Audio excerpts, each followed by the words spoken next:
Сәлем достар, осындай қытырлап тұратын, ішінде начинкасы ағып тұратын дәмді тіске дайындағыларыңыз келсе, осы видеоның соңына дейін қараңыздар.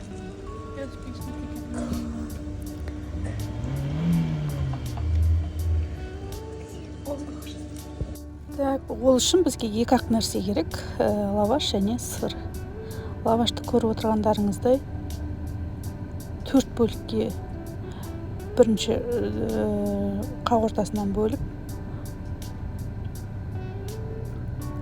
одан кейін оны ары қарай тағы бөліктерге бөлеміз. Яғни рогалик жасайтын сияқты қылып 3 бұрыштап бөліп шығамыз.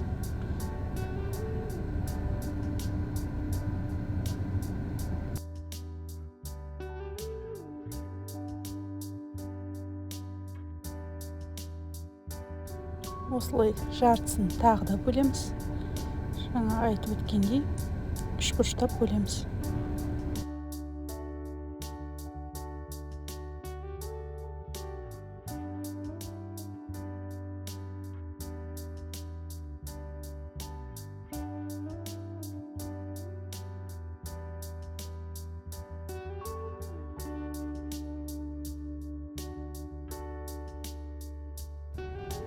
Міне осылай 3 бұрыштап барлығын дайындап аламыз. Одан кейін сырымызды да жіңішкелеп, өте қатты жұқа қылмаймыз. Осылай барлығын бөліп аламыз.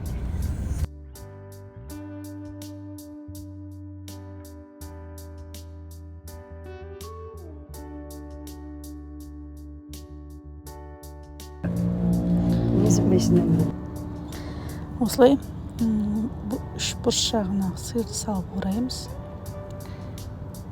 Сосын 2 жиегін осылай басамыз. Үйтіп баспайтын болсақ, сыр майға салған кезде ағып сыртқа шығып кетеді. Енді ашылып кетпеу үшін зубочистканы 2-ге бөліп, осылай қыстырамыз. Аузы ашылып кетпеу үшін майға түскен кезде. Өйстіп барлығын қайталап жасап шығасыздар.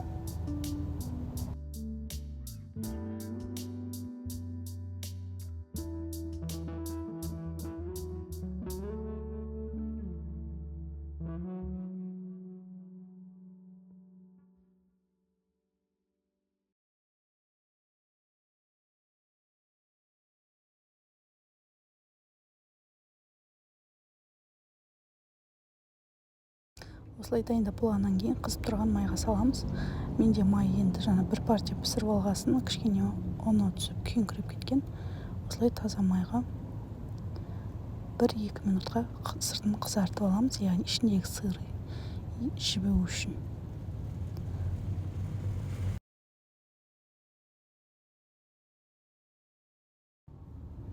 Міне көріп отырғандарыңыздай осылай қызартып аласыздар. Бізде дайын. Каналға жазылыңыздар, астарыңыз дәмді болсын.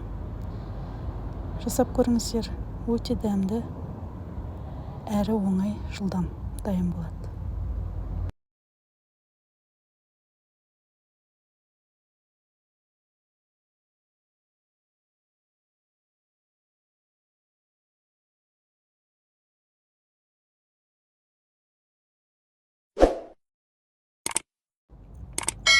Ас болсын.